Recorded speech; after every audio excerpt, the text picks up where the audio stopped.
Namaste. First series, Osteopenia, modifications for strong bones.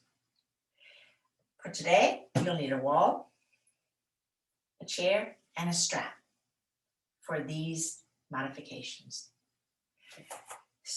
Starting with your back against a wall, always a good time to check in with mountain pose. Heels against the wall, sacrum moving towards the wall, tailbone down, and then lifting the sternum, allowing your shoulder blades to come onto the wall. And then the back of the head may or may not touch, depending on, again, how much lift we're able to produce. Mountain pose is the base for all the standing poses, and we'll visit with it in the second sequence. The first pose is tree pose, and using the wall. I like to stand out a little bit, so just feel like I'm being shifted over. Kickstand, if balance is an issue, maybe heel below the knee. It can also be toes above the knee. Remember, the purpose is to strengthen the hip. So the height of the leg is not as relevant as in what's happening on the standing leg. Drawing the hip towards midline and using the wall for balance is perfectly fine. Starting at 30 seconds and then working up to 32 seconds. So this is about somewhere between 3 and 6 breath cycles. Breathing in, lengthening up through the crown of the head. Exhale, grounding, hugging towards the midline. Steady and easy breath. Standing leg is strong, grounded, and we lengthen and reach up through the crown of the head. If balance feels safe, let the arms draw away from the wall and practice balance here. Let's switch to the other side. Standing, four corners of the foot, well grounded. Toes can be above or heel will be below. Again, hugging towards the midline so you feel your outer hip firm. And again, cultivate the inner mountain pose. And that may be with the hands on the wall or away from the wall. Easy and steady pose. Breathing in and out. Keep hugging the hip towards the midline. Breathing in and breathing out. Begin to cultivate balance, but without strain, without strain. One more breath and release. Grounded and strong. So the legs are firm, but not rigid or locked out. Second pose, triangle. For this, using the chair and the wall.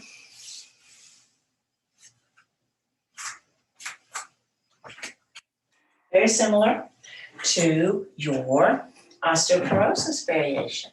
You may also here like to use a block instead of a chair.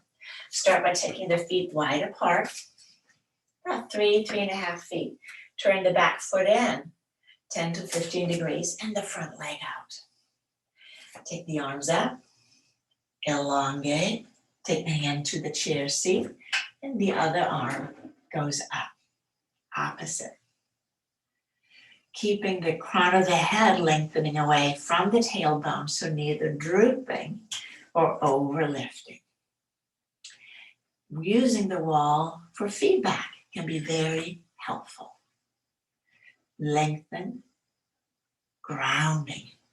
So block would take you down lower. So if you're more comfortable higher, stay higher. Breathing, grounding, hugging everything together in the pelvis, muscle around bone, not too much, not too little. To come up, bend the knee softly, pressing all the way up. Parallel feet. And we'll move the chair to the other side. Could you have a chair set up on each side? Absolutely.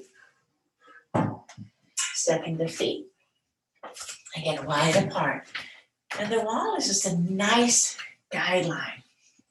Lining up heel to heel. I allow my back hip to come around so I'm not torquing the pelvis. Utthita, elongate. And the hand comes to the chair or to the block. And I settle in. In breath, elongate. Sense of swelling. And then the out breath, I ground. Hug the thighs together. Reach down through the feet. In and out. Belly breath.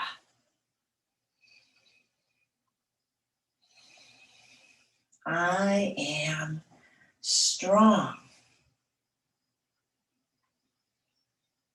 I am strong. My body is strong. Bend the knee slightly to come up. And again, heel toe, stepping in. Fall prevention is our main objective while we strengthen in osteopenia. So again, the wall is helpful. Now, we'll move the chair for the osteopenia variation that I was just checking. In this variation, we sit backwards on the chair. My thigh is hooking over the chair. And other leg is back. I can use my hands here to facilitate the twisting of my upper body. In and out. My legs are grounded. My legs are firm. Strong. Hugging. Muscle around bone. Remember, this is the key in facilitating strong bones. The actions that we include in the poses. So it's not about copying a shape as much as working that shape from the inside.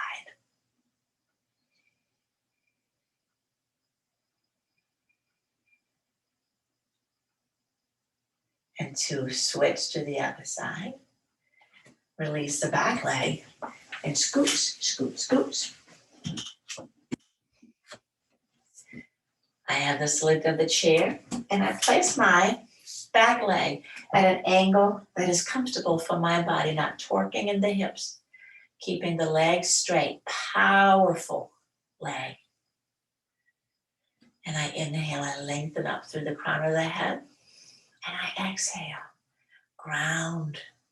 Hugging in, grounding, and hugging in. The chair can facilitate the lifting and the lengthening upward. Let's take one more breath. And slowly release. Coming back to center. In our next pose, we turn the chair around, side angle pose. Very similar posture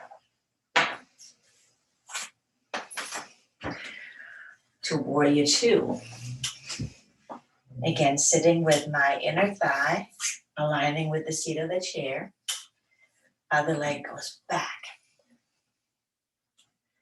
If the floor doesn't quite meet your foot, then slide a blanket, a towel, or a block underneath. We'll begin by taking the arms out to the sides as if we were doing warrior two. And then we lengthen, take the forearm to the inner knee, and the other arm can come over, elongate, or holding on to the back of the chair seat to help facilitate the itty bitty little twist in the upper back. Inhaling, I lengthen through the crown of the head. As I exhale, I press the knee into the arm into the knee. I feel the muscles around the hip really turning on. Inhaling and exhaling. Inhaling, elongating, exhale, ground, work the muscles on the out breath. But then let them get a little bit of a vacation on the in breath. And then we reignite. And we'll switch to the other side. Inhaling, coming back to center. Scooch. Sitting up.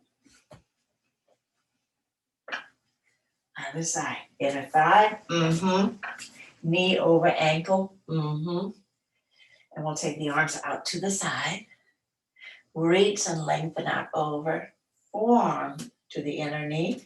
And again, either arm overhead. So a long straight line. Or if you feel the trunk needs a little help to turn, take the hand to the back. We inhale, we lengthen. And we exhale, we ground the legs. Breathing in and out. Belly breath.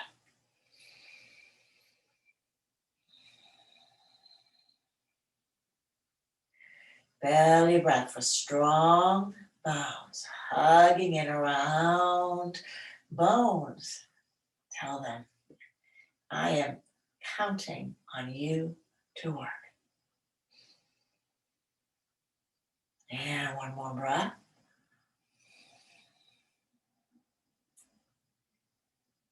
And inhale all the way up. And I switch. Other side. No, we already did that side. We are moving on to the next pose, which is revolved triangle. This one here, definitely recommend a chair. We start by taking the hands to the chair seat. And I'll take my right foot forward, left goes back. So this stance is not as long as our three previous poses. As you turn the back foot down, letting the pelvis go back not much. So inviting it forward, is we need to draw that hip forward to facilitate the twist. Spine is neutral. I'll take my left hand to the chair seat. And then my right hand can come to the wall or to the hip, whatever feels comfortable. On the wall, we have a little bit more push power. I'm going to inhale and lengthen through the crown of the head. And as I exhale, I begin to twist. Facing towards the wall. Hugging everything towards center line. Keep the four corners of the feet well grounded. Lengthen. Deepen. Inhaling. I am. Exhale. Strong. Inhaling. I am. Exhaling. Strong. And slowly come back to center. Walk your front foot back a little bit. Back foot forward. Bend the knee and stand up. Let's do the other side. On the chair, left leg forward, right leg back. And then again here, the stance, you're not on a tightrope, but your feet are on two little itty bitty railroad tracks. Moving right hand center, and then left hand, either wall or hip. Belly button draws towards the spine. And we are ready. Inhale, lengthen it through the crown of the head. Exhale, ground into the feet. And we begin to revolve. Again, maybe the hand comes to the hip, to the wall. Inhale, lengthen. Exhale, twist. One more time. Well, actually, we're going to take several more times, aren't we? Lengthen and deepen. So let the breath be the change agent. With each out breath, muscle engages around the hip. You can feel it. Everything is hugging in, hugging in. But there's freedom in the spine, in the neck, and in the face. And exhale back to center. Let's add a little gift here. Both hands to the chair. I'm going to stretch back to downward facing dog with the chair. Lengthen the spine back. And then walk the feet forward. Soften the knees and come all the way up. Moving on, we are now onto Shalabhasana, locust pose. I am moving the chair to the side. Locust pose for osteopenia. One of our best poses for spinal strength. Again, we don't want to do too much, not too little. Coming onto your back, legs together, hands down alongside the hips, forehead on the mat. Inhaling, lifting arms, head, and heart. Breathing, and maybe the legs. Breathing in, breathing out. Pull the shoulder blades towards one another. Breathing in, breathing out. Shoulder blades towards one another. One more breath. If it's really challenging, keep the legs up. Take them down and maintain lifting of the upper back. Without overlifting the upper back. Without overlifting. One more breath. And exhale. All the way down. And let's take a little interlude here. Take the legs a little bit wider. Crocodile pose. Forehead resting on the back of the hands. And we breathe in and out. And you might like to just swoosh the hips from side to side. If there is some tension in the low back. And I think we're ready to move on. So pushing up. Our next pose are our hamstring stretches and inner thigh stretches. So your strap is really helpful here. And I like to make a loop.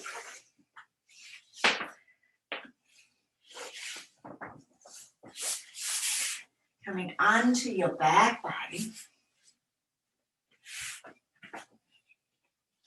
And starting with the knees bent. We'll take the right knee in and strap the right foot. And then tightening up the strap so that your arms are relaxed and at ease. Leg no more than 90 degrees. So it's not about pulling it all the way in, straight up. And if that is comfortable, take the left leg out. Inhaling and exhaling. Hug your muscle around the arm, right at the hip. A little letting go on the in-breath and then exhale, hugging in again, a sense of drawing the outer hip down. So the pelvis is not really moving at all. This is more about generating bone strength than worrying about flexibility. Inhaling, lengthen. Exhale, deepen. Let's do the other side. Take the leg up, left leg comes up. And I place the right foot down first, giving myself a moment to sit up. Leg at a 90-degree angle. So everything is neutral. Pelvis, low back. And then I take the right leg out long. And inhale. Creating length. Exhale, I draw the left thigh bone into the socket.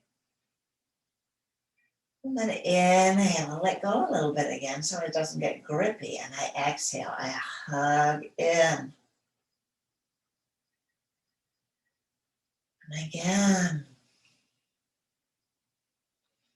I think this feels so good.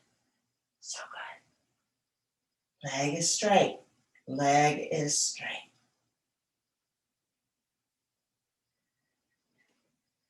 And we'll switch again. Right leg comes up, left leg goes down. So if your leg is more down at a 70 or 80 degrees, I recommend now that you keep your left knee bent. It's a little gentler on the hands.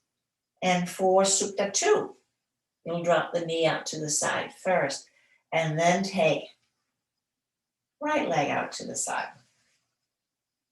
A little ease to keep balance. Yes, you can absolutely straighten the leg here. Breathing in and out. Elbow is a nice little helper. And I'm hugging everything in around the hip. Inhaling and exhaling. Pelvis is neutral. Ish.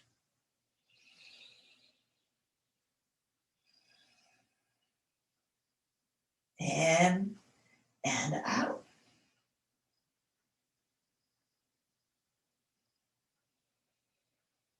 One more breath.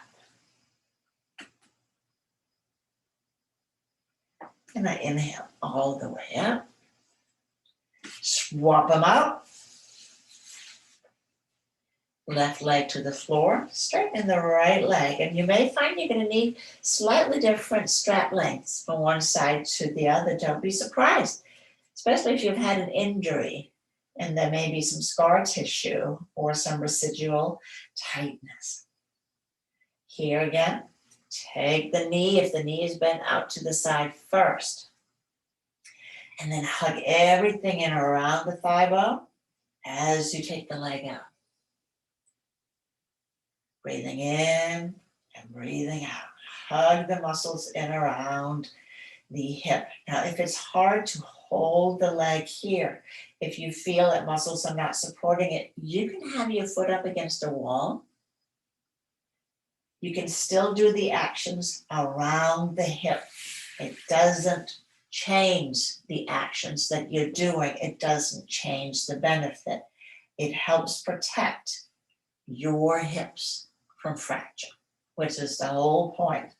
Hugging in and out.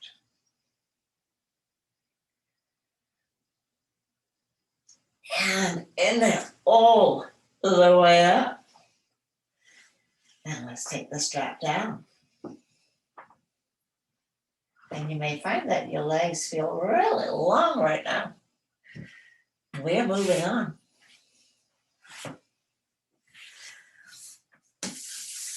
As I realized, I skipped bridge pose. So we're going to squeeze it in here. Bridge can help open the legs. No, we're going to wait with bridge. Scratch what I just said. Bridge will be after our twist. It's a really good way to balance the spine after a one-sided pose. So we have two twists in this pose, Marichasana 3 and Ardha. For Marichasana 3, let's sit up on some elevation. So a blanket or towel. Duk, duk. And then I'll take my right leg in. I'll take my left hand around the outside of the right knee and right arm back. So using the internal structure to facilitate the twist, not cranking with your arms. This is not about going as deep as you can. It's about strengthening. We inhale, we lift up. And we exhale, beginning to twist. And I'm allowing my left hip to slide forward slightly. I still have both sits bones touching the floor evenly. I inhale and lengthen.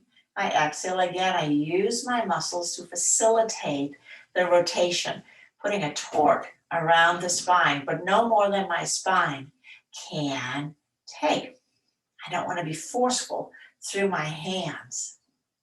Inhale, lengthen. Exhale, one more time. And then counter twisting the head, looking over your left shoulder, but the right shoulder stays back. Breathing in, breathing out. In and out. Using the muscles, hugging right in around the spine. Everything is tight. Except the breath.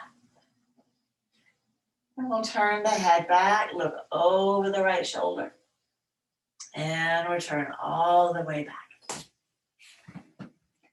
And switch. Draw the left leg in. Right hand on the outside. Because when I try to wrap or hook, I just rounded my spine. I don't want that. I want tall. Take the hand back. And then lengthening up. And exhale, deepen. Spine is lifted, belly's pulling in and up. And I wait for the next exhalation to see if I can get a little bit more twist. Using my muscle, my rotators, the obliques, and then the deep rotators right on the spine. One more breath, inhale, lifting. And deepening.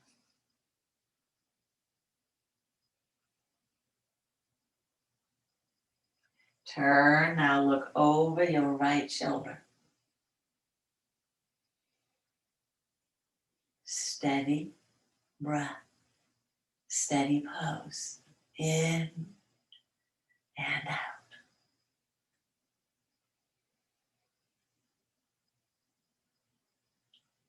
And then gently turn, look back over the right shoulder. That would be the left. And we return back to center. Dandasana, seated staff pose. Rooting down through the sits bones, rooting down through the leg. The second twist in our pose is Ardha Matsyendrasana. Looks very, very similar, except the legs is a little different.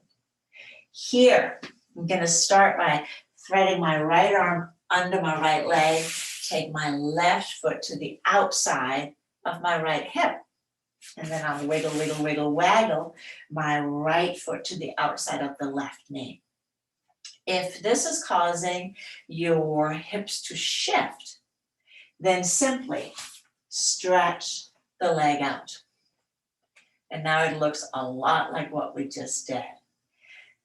Pelvis is balanced. That is the key. It's not so much about the leg position as it's about the pelvis. Here, with one leg straight, you can still add a little torque around the outer hip by pressing your outer ankle into your left knee, and left knee presses back. Practice the one that feels better for your body. We're going to engage the same way. Left hand, outer right knee, right hand goes back. And I point my fingers back, allowing my shoulder blade to draw towards the spine easier. Lift, lengthen up, and exhale. Deepen. Pressing the right foot against the left knee, and I feel my outer hip engaging. So there's a lot going on. Inhale, lifting up. Exhale, deepen. And one more breath, lift, lift, lift. And I deepen a little bit more. One more breath, lifting, looking over the shoulder. And then again, I'm going to turn the head because I want that little thyroid stimulation, looking over the left shoulder, but staying in the twist. Breathing in and out. In and out. And I turn the head back. And release. I take my right leg back, left leg out, and I switch. Thread the right leg to the outside of the left hip, left foot on the outside of my right knee. Right hand, outer left knee. Create that little bit of a tight relationship between your left foot pressing into the right knee pressing into the left foot. So you feel these muscles are starting to fire. Left hand goes back and we inhale, we lengthen up again. Belly moves in and up. And exhale, using the muscles of my spine. I lift again. I take my time. And I exhale and I deepen. One more breath. Lifting. I am strong. I turn and I look over my right shoulder. Breathing in and out. In and out.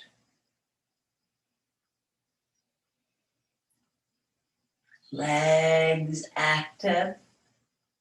Spine active. And slowly turning the head all the way back. And back to center. Release the legs. Dandasana again, seated staff pose, which is a seated mountain pose. So the actions are the same. Legs are active and firm. Sits bones, rooting down. The pelvis is neutral. The hands helps with our lift. I know this one is not in the sequence. This is our reset after a twist. And now let's squeeze in the bridge pose that we hopped over. I say we because that makes you fellow conspirators. So coming onto your back, nothing under the head for bridge pose. Arms down alongside the hips. And then here, the poses, the only difference that you may want to consider between osteopenia and preventative is the arm position. We're going to begin by grounding into the four corners of the feet, legs about hip width apart, and then inhale, lifting. Draw the shoulders under. And then inhale, lift the chest towards the chin. But the main action is in the hips. The glutes are turning on. Hamstrings are strengthening. Everything is hugging towards your pelvis. And we breathe in, we breathe out. If it's comfortable, interlace your fingers. Keep the elbow straight. That is non-negotiable. And here we get a little bit of wrist traction. But if the elbows bend, separate the arms again and press them down into the floor instead. Breathing in, I am, and out, strong. I am strong. One more. I am strong. And we'll release down. Let everything take a moment to settle into place. And if your low back is a little chatty after the back bend, after a few breaths, you may like to hug your knees into the chest. Lengthening out.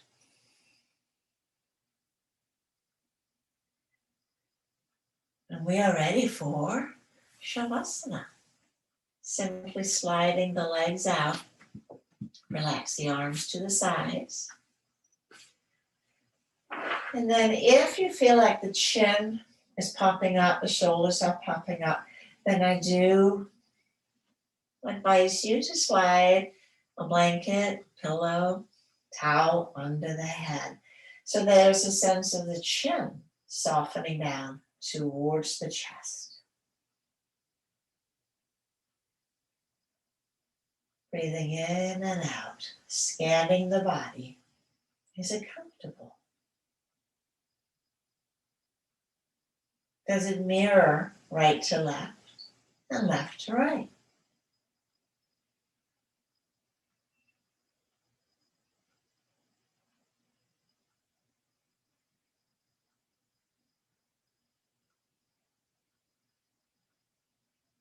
Let the breath relax. You've done the work. You've increased circulation, nutrients to every cell in your body. And then 3 to 5 minutes of Shavasana allows us to optimize this tune-up, this reboot. The mind rests onto the breath, and if it's very chatty, using the mantra again, I am strong. I am strong.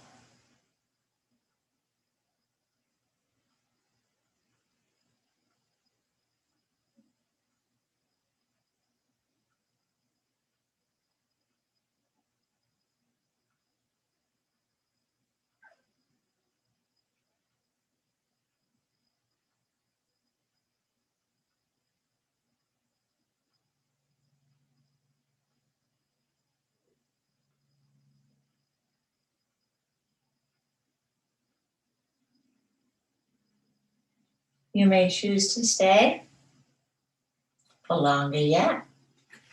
When you're ready to release, you'll begin by deepening your breath, wiggling fingers and toes, tell your body we are about to transition.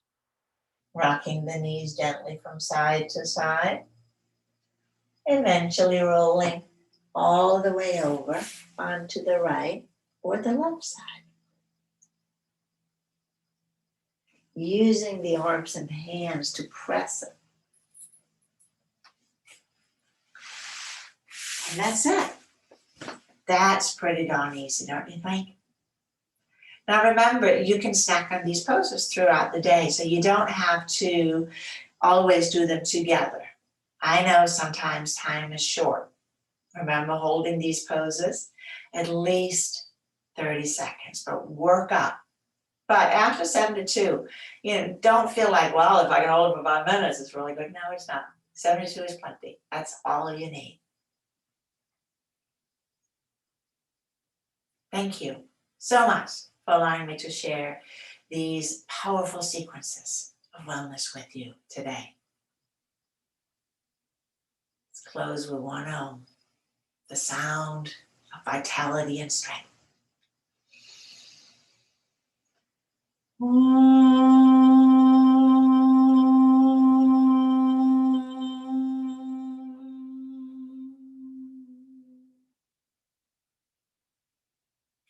Namaste.